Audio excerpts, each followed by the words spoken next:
중국의 춘추 시대에 있었던 일입니다. 노나라에 한 마을에 가난한 여자가 살고 있었는데, 그런데 그 이웃에 있는 제나라가 노나라를 정복하려고 그 마을에 쳐들어왔습니다. 장군과 군사들이 그 마을에 도망가는 사람들을 막 쫓아가는데, 한 여자가 한 아이는 가슴에 안고 한 아이는 손을 잡고 막 도망을 갑니다. 그러나 쫓아오는 제나라의 병사들을 어떻게 따돌릴 수가 없었습니다. 도망가다 이제는 잡혔구나 싶었을 때에 부득이 이 여인이 한 아이를 버리기로 작정을 합니다.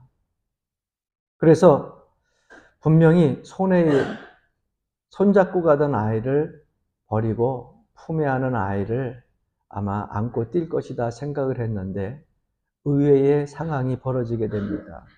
자기 품 안에 있던 아이를 그 바닥에 내려놓고 손잡고 가던 아이를 들러 업고 뛰기를 시작합니다.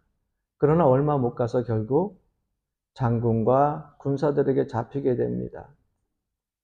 그 광경이 희한해서 이 제나라의 장군이 묻습니다. 넌 어디가요? 품에 안고 가던 아이를 내려놓고 손잡고 가던 아이를 들고 도망갔느냐? 한 아이를 포기한 것인데. 그랬더니 이 여인이 그렇게 얘기를 합니다. 내가 품에 안고 갔던 아이는 내 아이고, 내가 손에 잡고 뛰었던 아이는 내 언니의 아이입니다. 그러면 다시 묻습니다. 네 아이를 안고 뛰었어야지 어떻게 네 아이는 버리고 네 형님의 아이를 안고 뛰었느냐. 이 여인이 그 장군에게 대답을 합니다. 제가 사적으로 생각한다고 하면은 철저하게 내 아이를 안고 뛰어야 되겠지만은, 물론 내가 내 아이를 더 사랑하지만 가정이 바로 세워지려면, 위계 질서가 바로 세워지려면 내 아이를 안고 뛸 수가 없습니다. 내가 아이를 안고 뛰면은 내 아이를 사랑한다는 것은 알지만, 그렇다고 하면은 내 형님의 아이를 버려야 되는데, 그러면 가정이 무너지고 위계 질서가 무너집니다. 가정이 무너지게 되면 나라가 무너지는 겁니다. 그래서 저는 이 사적인 개인 감정보다 가정과 그리고 의의를 생각해가지고 내 형님의 아이를 살리기 위하여서 안고 뛰었습니다. 그 얘기를 들은 제나라의 장군이 그 자리에서 병사들에게 더 이상 이 성은 점령하지 않는다. 우리나라로 돌아간다. 군사들이 의아해할 때 제나라 장군이 그렇게 얘기를 합니다. 의의를 아는 여자가 있는 도성은 정복할 수 없다. 의의가 있는 나라는 공격하는 법이 아니다. 그리고 군사를 물리쳐서 자기 나라로 돌아갔다고 하는 것입니다. 여러분, 이 춘추 시대에 있었던 중국의 이야기는 저에게 큰 도전을 주었습니다. 성경에도 보게 되면 잠언서 14장 34절에 하나님은 이러한 말씀을 하십니다. 공의는 나라를 영화롭게 하고 죄는 백성을 욕되게 하느니라. 의라고 하는 것, 공의라고 하는 것은 그 나라를 영화롭게 하지만 죄는 백성들을 욕되게 한다, 이렇게 말씀하고 있어요. 여러분, 어느 때에 나라가 망하고 어느 때에 흥합니까? 요즘 저는 우리나라가 너무 잘 살아서 참 감사하다.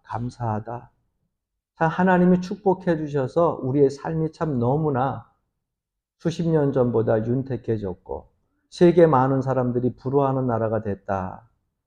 이 대한민국 사람이라고 하는 자부심을 가지고 너무 감사하며 살았어요. 그런데 지금도 우리 많은 사람들이 경제적인 걱정을 많이 합니다. 나라의 경제가 무너지는 것 아니냐. 외국의 투자가들이 투자하지 아니하고 모든 것들을 다 빼가면 이전의 나라로 되돌아가는 거 아니냐. 경제적인 걱정을 많이 합니다.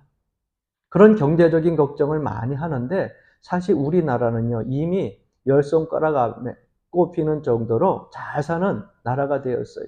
우리나라 사람들이 IQ가 세계의 모든 나라들을 다 IQ를 가지고서 점검을 했더니요, 우리나라 IQ가 세계 나라 중에 5번째로 IQ가 높대요. 1위가 어디 나왔을 것 같아요? 이스라엘이 1위가 나왔고요. 그러니까 이게 모든 걸 하나님의 축복이에요. 그래서 지금의 나라의 상황들이 펼쳐지는 것을 보면서 우리나라가 경제적으로 많이 성장했는데 지금도 경제가 무너질까 봐 걱정을 하는데 사실 여러분 경제가 무너져서 망한 나라는 거의 없습니다. 좀 못 산다 할지라도 나라 망하는 일은 없어요. 우리는 그런데 이 모든 것들 경제에 맞추고 돈에 맞추다고 보니까는 사람들은 그것 때문에 많은 사람들을 비난하기도 하고 다른 사람들을 욕하기도 하고 합니다. 이 나라에 이만큼 살았으면 됩니다. 이제는 더 중요한 것을 우리가 찾아야 돼요. 그것이 뭐냐? 바로 의라고 하는 거예요. 그 나라가 망할 때는 가만히 보게 되면 여러분 가난해서 망하는 것이 아니라 도덕적인 타락, 윤리적인 타락, 의가 사라지기 때문에 그 나라가 망하는 것을 보게 됩니다. 지금 이만큼 살면 괜찮죠. 이만큼 살았으면 감사하고 이제는 좀 인격적으로도 성숙해져야 되고 이제 의를 향하여서 공의를 좀 세상 사람들에게 알리는 그러한 민족이 되어져야 될 텐데 이 나라는 아직까지도 경제, 돈, 잘 사는 거 그러면서 세상에 있는 모든 나라들이 부러워할 때 도덕과 윤리는 점점점 바닥에 떨어지고 있다고 하는 겁니다. 저는 그러한 것들이 걱정이 됐어요. 그래서 제가 하나님 앞에 제 기도 다 들어주시는 건 아니지만 요즘 그런 기도를 합니다. 하나님, 경제적인 성장이 더 없어도 괜찮습니다. 이 나라의 윤리와 도덕이 무너지지 않게 하여 주옵소서. 하나님의 공의가 사라지는 그러한 나라 되지 않게 해달라고 기도합니다. 여러분, 부자가 되고 경제가 성장했다. 그래서 여러분 모든 것들을 다 내려놓는다고 하면 그 나라는 매우 위험한 것입니다. 여러분 나중에 도덕과 윤리와 의가 다 무너지게 되면 잘 산다고 해서 좋아할 것 없어요. 여러분들의 자녀들이 여러분들을 아버지라고 부를 것 같아요. 여러분들을 어머니라고 부를 것 같아요. 윤리와 도덕이 무너지면은요, 아무리 잘 살아도 아버지를 아버지라 부르지 않고 어머니를 어머니라 부르지 않는 그러한 사회가 돼버립니다. 그 사회가 망하는 사회예요. 그래서 나라에 중요한 것은 뭐냐? 도덕성이 중요한 거예요. 의가 중요한 겁니다. 항상 그 나라들이 망할 때 보게 되면 공의가 사라지기 때문에 망하는 것이고요. 도덕성이 떨어졌기 때문에 망하는 거예요. 그래서 한 사람 한 사람이요. 그 인격이 세워지는 것이 참 중요한 것입니다. 아무리 똑똑하고 인류 대학을 나왔다 할지라도 제가 가끔 보게 되면은요. 그러한 분들이 있더라고요. 대학 나와가지고서 박사학위까지 그렇게 따고 있는데 가정에서 어떤 일들을 하게 되면은요. 아니 수도꼭지 하나 못 열어요. 그 도라이바 가지고서 나사 하나 박는 걸 제대로 못해요.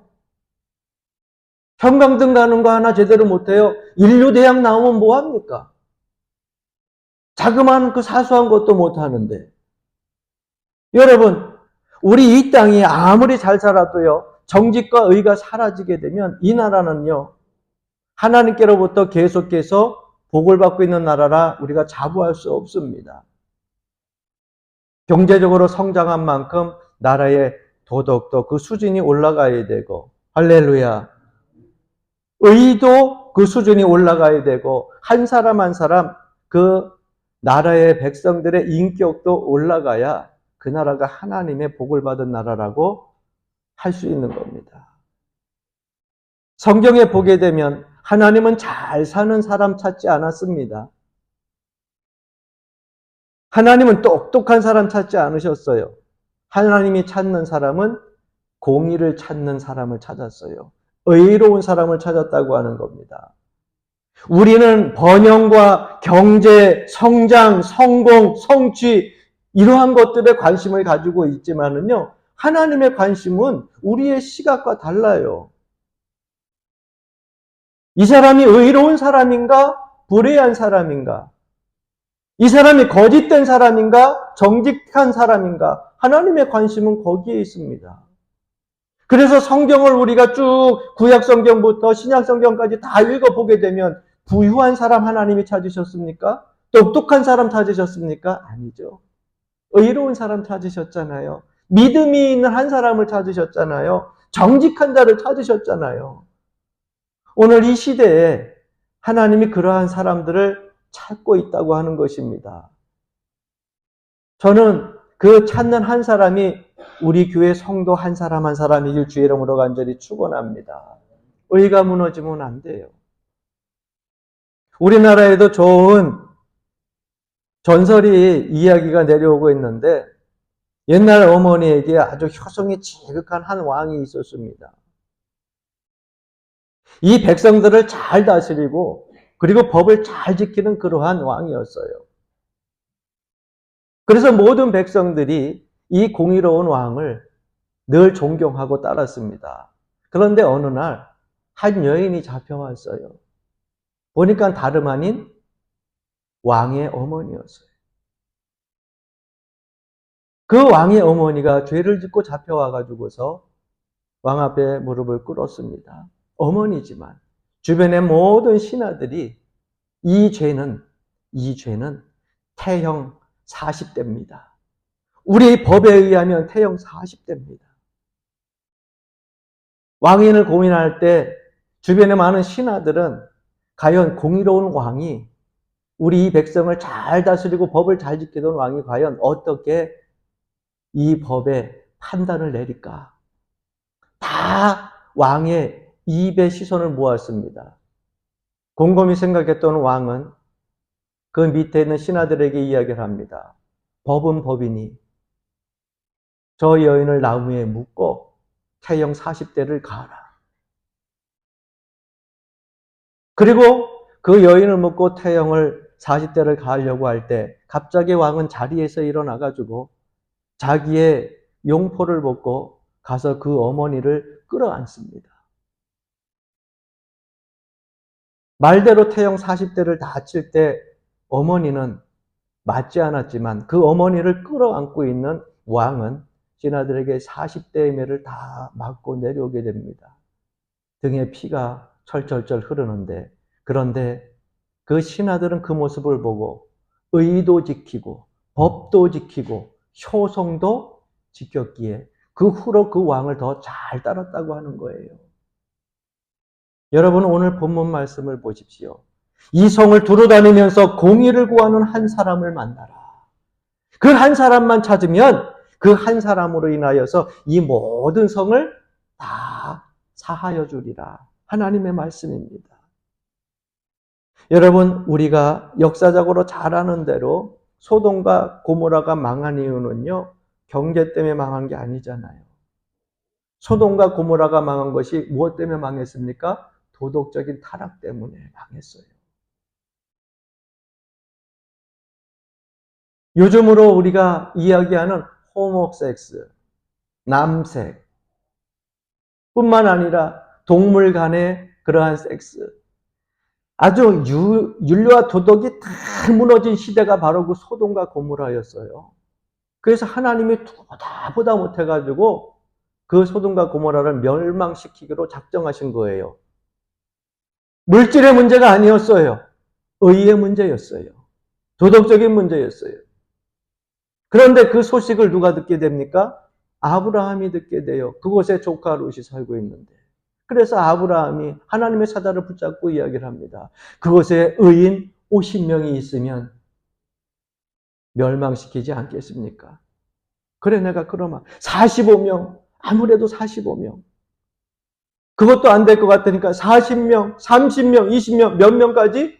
10명까지 줄였어요.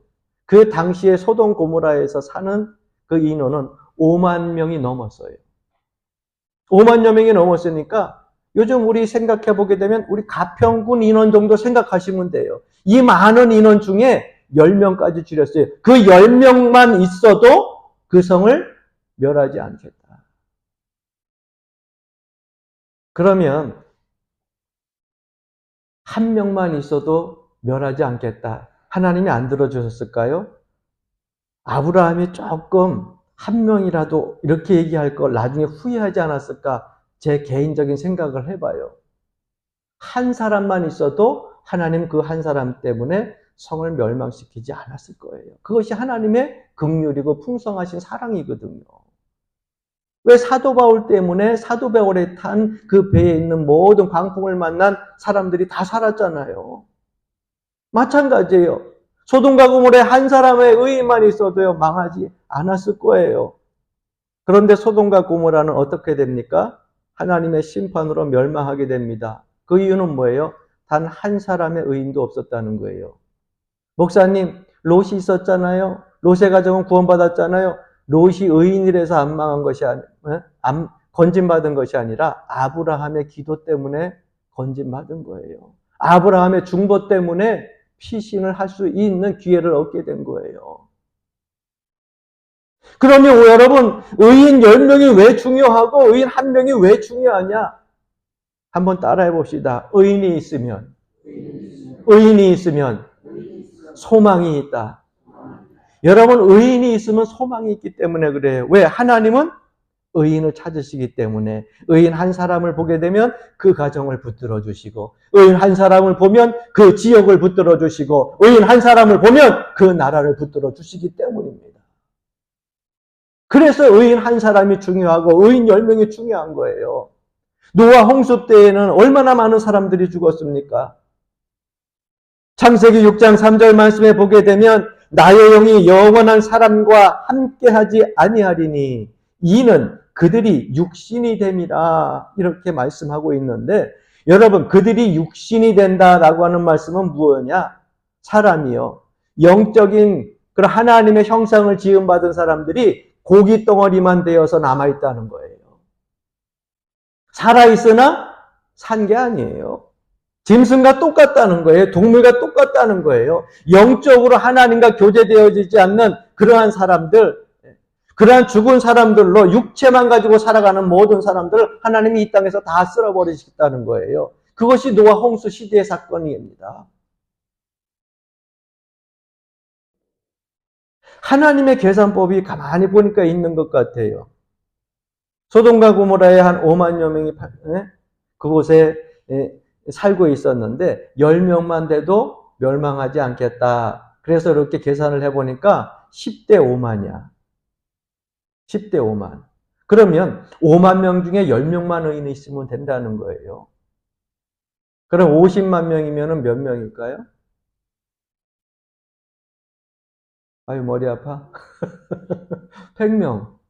그죠? 그렇잖아요. 그래서 여러분 그렇게 생각을 해보게 되면은요. 500만, 5천만 하게 되면은 하나님의 계산법이 나오는데 하나님은요. 그 계산법보다도 더 긍휼에 풍성하시기에 5만 명 중에 한 명만 있어도 그 성을 사한다고 말씀하고 있는 겁니다. 여러분 성경에서 보는 바 하나님은 이 시대에 공의를 찾는 한 사람을 찾고 계십니다. 그 한 사람 때문에 전체를 용서하시겠다고 하는 거예요. 우리 한번 생각해 보십시다. 사람들을 바라볼 때 우리는 항상 그 사람의 장점과 단점을 동시에 바라봅니다. 그리고 장점보다는 단점에 더 치중해서 많은 사람들이 아주 칭찬에는 인색하고요. 그리고 단점을 비난하는 데는요. 9가지, 10가지 계속해서 그 사람의 단점을 이야기합니다. 결국 그 사람은 아무리 잘나고 똑똑하고 그랬어도 한 가지의 장점이 있어도 다른 것의 단점에 의해 가지고 묻혀지고 마는 거예요. 여러분 사랑을 할 때 그 사람이 모든 것이 사랑스러워서 사랑합니까? 여러분들 저를 볼 때 이 목사를 여러분들이 사랑해 주시는데 여러분 모든 것이 다 사랑스러워요. 머리도 예쁘고 코도 예쁘고 입도 예쁘고 그저 승질내는 성품도 예쁘고 여러분들 보는 그 모든 얼굴의 표정과 모든 몸짓까지 다 예뻐요? 그래서 사랑해요? 제가 여러분들을 사랑하는 것이 우리 권사님, 장로님, 집사님 다 예뻐서 그렇게 사랑해요? 아니에요. 다 사랑스럽지 않아요. 그런데도 사랑하는 이유가 있어요. 재미난 이야기가 하나 있어요. 예? 어떤 사람이 결혼을 했는데 친한 친구가 한 번은 가정에 딱 놀러 왔습니다. 그런데 그 친구, 결혼한 친구의 아내가 아마 이렇게 얼굴을 보면 평균은 안 돼가지고 되게 좀 비호감이 들 정도로 못생겼나 봐요. 그래서 친구랑 거실에 앉아서 이렇게 있다가 귓속말로 슬금 얘기를 했답니다. 야, 너 결혼은 하긴 했는데 저 얼굴을 평생 보고 살아야 되는데 어떻게 해? 괜찮겠냐? 걱정이 돼가지고 친구가 그랬더니 결혼한 친구가 그러대. 야, 가만히 있어봐. 가만히 있어봐. 내가 보여줄게. 가만히 있어봐. 내가 왜 결혼했는지. 그리고 나서 그 부인이 와가지고서 다가를 놓고 그리고 차를 놓고 이제 뒤돌아서 다시 이제 주방으로 가는데 이 결혼한 친구가 그러더래. 야, 지금이야, 지금 봐. 그러더래. 그래서 이렇게 봤는데 주방으로 가는 뒷모습이 너무 예쁘더래. 그래서 저거야, 저거. 앞에 얼굴은 그렇게 못생겼는데 뒷모습이 너무 예쁜데 그 예쁜 모습이 예뻐 보이고 사랑스러우니까 뒤돌아도 예쁘고 앉아도 예쁘고 서도 예쁘고 다 예쁘더라는 거예요. 한 가지가 예뻐서 사랑스러워지게 되면 나머지 단점은 다 사랑으로 덮여지게 된다는 겁니다. 여러분들, 제가 여러분 사랑하는 것이 그래서 사랑하는 거고요. 여러분들이 이 목사 사랑하는 것도 그래서 사랑하는 것입니다. 여러분, 이것이 하나님의 사랑의 계산법이에요. 내가 아무리 허물이 많고 모자라도요, 한 가지, 그 한 가지 때문에 하나님이 우리를 다 허물을 덮고 사랑하여 주신다고 하는 겁니다. 그래서 탕자가 돌아오잖아요. 아버지께로 돌아오잖아요. 자기 재산 다 허비하고 돌아오잖아요. 주변의 형제들은 그거 갖고 불만을 갖지만 아버지는 살아 돌아온 그 아이, 그 사랑하는 자녀를 끌어안고 엉엉 울면서 너무 기뻐가지고 마을 사람들 다 불러가지고서 잔치를 벌이지 않습니까? 이게 하나님의 사랑의 시각이에요. 오늘도 여러분을 사랑하신 하나님의 그 시각을 여러분들이 느낄 수 있길 주 이름으로 간절히 축원합니다. 다윗 왕을 보십시오. 허물이 없습니까? 엄청난 허물들이 있었어요. 그러나 하나님이 다윗을 사랑한 이유는 딱 한 가지였어요. 내 마음에 합하다 그랬을 때 하나님께서는 뭐라고 말씀하시냐? 내 종 다윗은 정직한 사람이라 그랬거든요. 그 정직성 하나, 하나님이 그래서 그 다윗을요, 내 마음에 합한 자라 그랬어요. 의가 있는 사람이에요. 모세는 얼마나 결정적인 허물들이 많았습니까? 그런데 여러분, 민수기 12장 3절에도 보게 되면 하나님이 그런 말씀을 하십니다. 이 사람, 내 종 모세는 모든 지면의 모든 사람들보다 뭐하다고요? 온유하다. 온유하다. 여러분, 온유하다고 하는 것은요, 의롭다고 하는 거예요. 의로운 길을 놓고서는 다른 것과 타협하지 않는 겁니다. 네. 그래서 하나님은 그 모세를 사랑하셨어요. 여러분, 이게 복음이에요. 허물이 많고 죄가 많고 실수가 많아도 여러분, 내가 정직하고 하나님 앞에 회개할 줄 알고 내가 의의를 추구하는 믿음을 가지고 온유함으로 주님 앞에 나아가게 되면 주님은 그 모든 것을 덮어주시고 용서해 주신다는 거예요.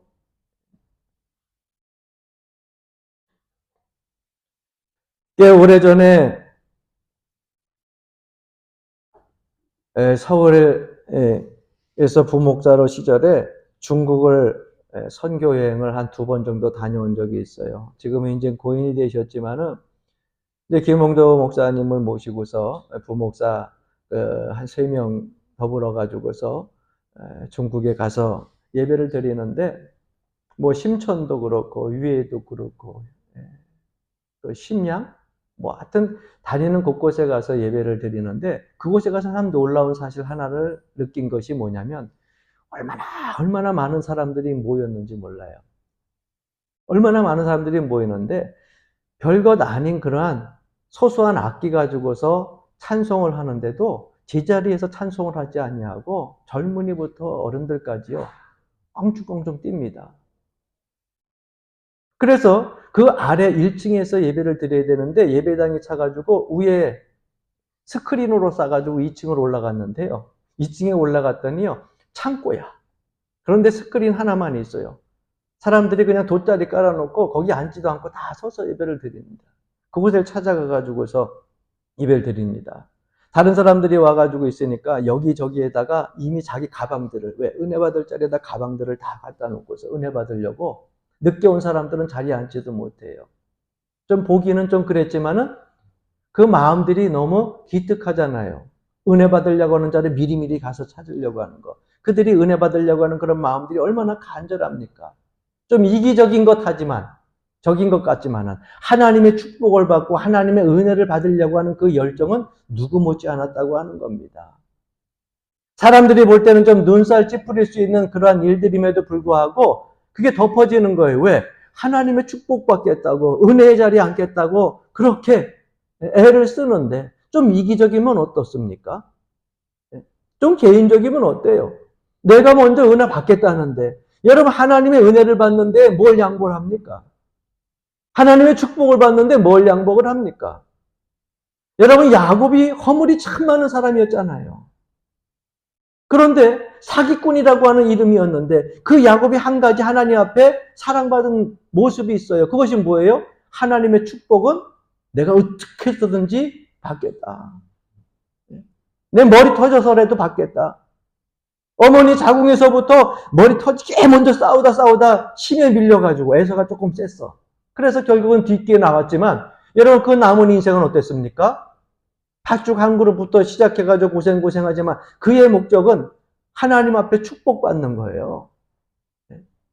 하나님께 축복받는 데는요. 형도 없고 아우도 없고 내가 먼저 받아야겠다는 거예요. 내가 축복받고 나눠주겠다고 하는 거예요. 여러분 그 인생 결국 야곱은 성공한 인생이 되어서 이스라엘 12지파의 조상이 됐잖아요.